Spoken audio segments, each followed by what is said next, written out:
मित्रों, देवी छिन्नमस्तिका 10 महाविद्याओं में से एक है, जो अपने एक हाथ में खड्ग और अपने दूसरे हाथ में अपना ही मस्तिष्क धारण किए हुए रहती हैं। मान्यता है कि जो भी इन देवी को सच्चे मन से पुकारता है, माता उसकी मनोकामनाएं जरूर पूरा करती हैं। दोस्तों, क्या आप जानते हैं माता छिन्नमस्तिका ने अपने सर को धड़ से क्यों अलग किया?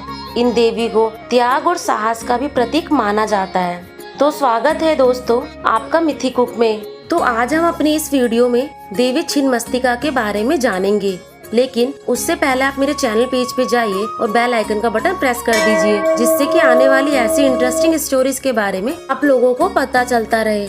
दोस्तों, सबसे पहले तो आप लोगों को ये बता दूं कि छिन्नमस्तिका का अर्थ होता है बिना शीश वाली। यही कारण है कि माता को इस नाम से पुकारा जाता है। इसके अलावा छिन्नमस्तिका देवी को माँ चिंतपूर्णी के नाम से भी जाना जाता है। तो चलिए जानते हैं कि आखिर ऐसा क्या हुआ था कि जिसके कारण माता ने अपना सिर धड़ से अलग कर दिया था। हमारे धर्म ग्रंथों में मिलने वाली पौराणिक कथा के अनुसार एक बार हमारी भगवती देवी अपनी 2 सहेली जया और विजया के साथ मंदाकिनी नदी पर स्नान करने गई। स्नान करने के बाद देवी और उनकी 2 सहेलियों को अतिरिक्त भूख लगने लगी। भूख के कारण देवी की दोनों सहेलियों का रंग काला पड़ गया, जिसके बाद उन्होंने देवी से भोजन की मांग की। देवी ने कहा, तुम दोनों कुछ देर प्रतीक्षा करो, मैं भोजन की तलाश करती हूँ।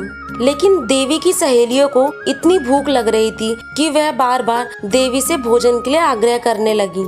उसके बाद दोनों ने माँ देवी से कहा कि माँ तो अपने बच्चों को भूख लगने पर तुरंत भोजन प्रदान करती हैं, लेकिन आप ऐसा नहीं कर रही हैं। उसके बाद देवी भवानी ने अपने ही खड्ग से अपना शीश धड़ से अलग कर दिया और माता का वह शीश उनके बाएं हाथ में जा गिरा और उनके धड़ से रक्त की तेज धाराएं बहने लगी, जिनका पान जया और विजया करने लगी और तीसरी धारा से माता देवी स्वयं रक्तपान करने लगी।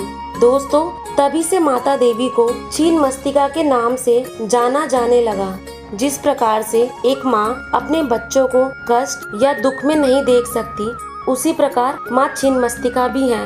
वह अपने भक्तों को और बच्चों को परेशानी, दुख या तकलीफ में नहीं देख सकती हैं। दोस्तों, वैसे तो देवी के इस रूप का वर्णन कई धर्म ग्रंथों में मिलता है, लेकिन मार्कंडेय पुराण और शिव पुराण में देवी के इस रूप का वर्णन विशेष रूप से मिलता है।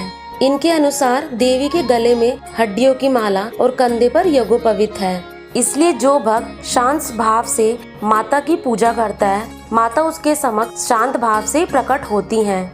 वहीं दूसरी ओर जो माता की उग्र भाव से पूजा करता है, माता उसको अपने उग्र रूप में ही दर्शन देती हैं। दोस्तों, माता का यह रूप इतना भयानक है कि इससे साधक भी भयभीत हो सकता है। देवी छिन्नमस्तिका की उपासना तो किसी भी समय की जाती है, लेकिन दीपावली के दिन इन माता की पूजा शुभ माना जाता है। माँ छिन्नमस्तिका का मंदिर झारखंड में स्थित है। यह कामाख्या के बाद दूसरे नंबर के बड़े शक्तिपीठ की श्रेणी में आता है।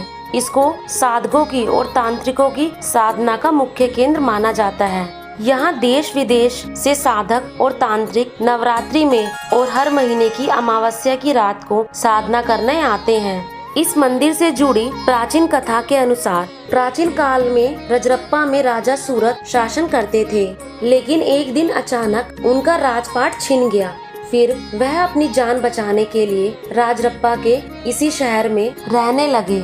एक दिन राजा के स्वप्न में माँ छिन्नमस्तिका ने दर्शन दिए और कहा, यहाँ पर पूजा पाठ करने से तेरे सारे दुखों का अंत होगा।